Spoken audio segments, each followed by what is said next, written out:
Today's video is to talk about something that I live every single day, my condition, cerebral palsy, as part of Cerebral Palsy Awareness Month. Now, disclaimer, I don't actually like these months, because I think they're a bit tokenistic. I think we should be talking about and addressing issues within society every single day, rather than doing one day where we make a massive fuss of wearing socks or, laces and then go seeing a bit mate. See you next year kind of thing. Should be talking about these things every day in our conversations, which is what's good about, doing these videos. People are switching on to some of the things that people with disabilities have to face through the messages that I put out. And I do it in a funny way to try and break down the barriers of people being nervous around disabled people. And I think it's working, which is I'm feeling, you know what I'm saying? You don't know what I'm saying, because I'm not talking to you directly, I'm talking to a phone. Anyway, today's topic of Cerebral Palsy Awareness Month and what I want to talk about is cerebral palsy, speech and muscle stiffness. Now, in terms of cerebral palsy and speech, you might think you can speak alright, I can understand him pretty clearly. But this is something that bothers me a lot, because even though I can speak, etc., and, my speech isn't massively affected, it is affected in lots of different scenarios, and that's because of what I talked about a few times on this channel: cerebral palsy and hypertonia. Hypertonia is basically increased muscle tone. Now that means our body and muscles are like in a constant sort of mild state of stiffness in comparison to everybody else. An example of this is even now on the video, what I'm filming, my feet are pressing into the foot plate without me even realising I'm doing it.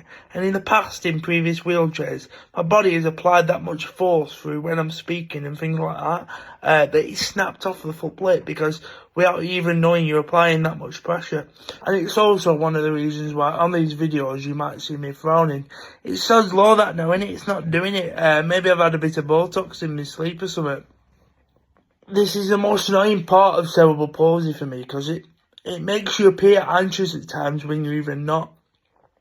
And it makes you go red in the face, things like that, because your body and brain are working in conjunction all at once to get all the words out, to articulate yourself. Probably seen it on this video a lot as well, where you're spitting when you're speaking, because, like I say, your body and mind is working so hard to make sure everything works in conjunction. But unfortunately, that's just not going to happen. I think I do alright, but I tell you when it happens the most. In pressurised situations is when it happens the most, such as when you're thinking about what to say on these videos, which is why I couldn't do the videos for a long while within the football media space, because I had to think too much about what I was going to say, rather than, speaking freely like this. And as you can tell, I genuinely enjoy just speaking naturally, and it tends to flow more, and, not as many mistakes and things like that.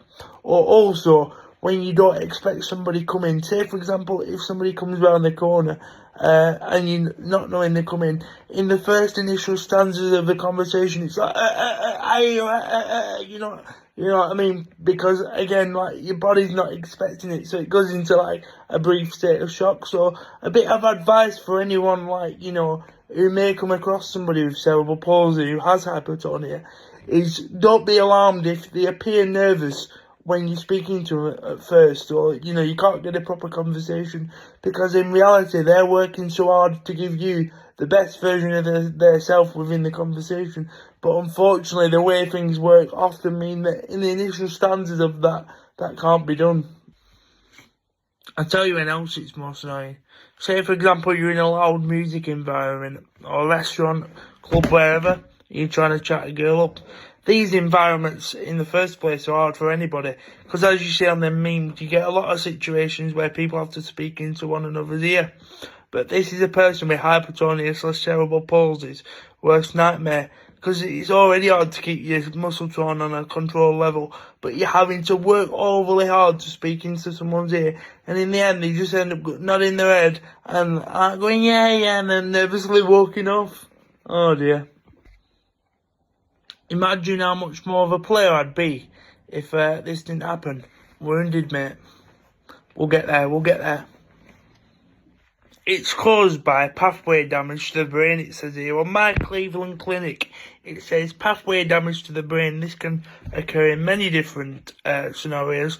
Mine is birth injury, such as lack of oxygen to the brain, which is why cerebral palsy is caused. Other examples of it occurring is in a brain tumour, or conditions that affect how the nerves communicate with one another, with muscles, or injury to central nervous system, according to Cleveland Clinic there. As I said, big shout out Cleveland Clinic.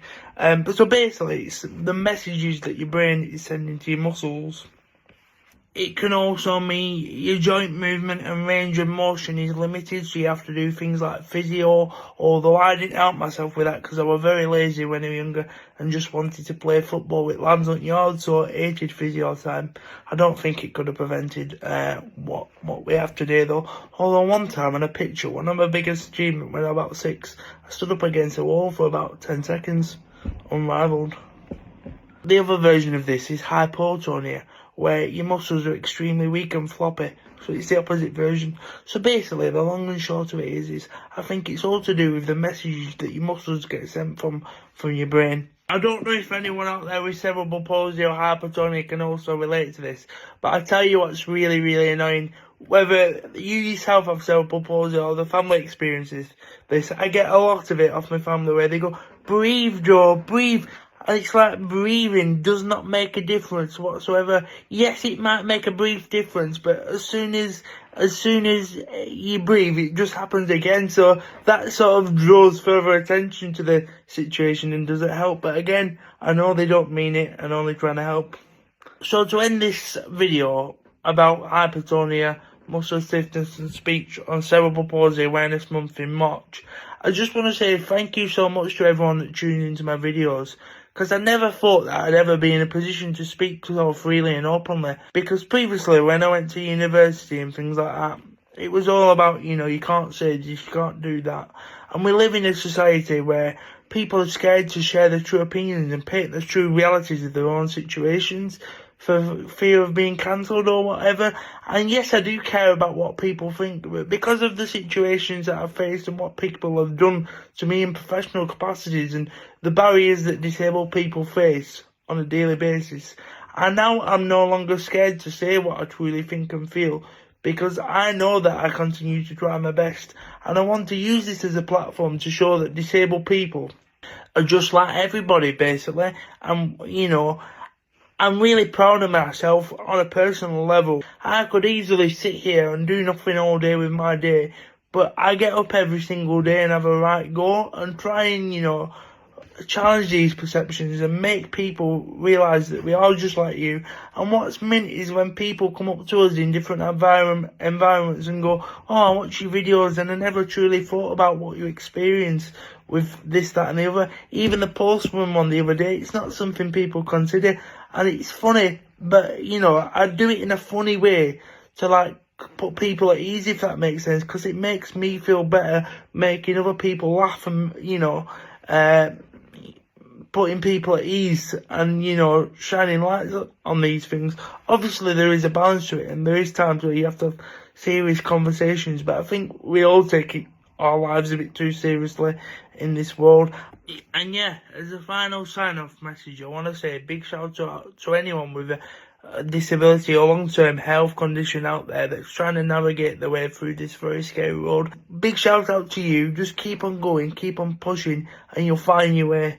Thank you for tuning in, everybody.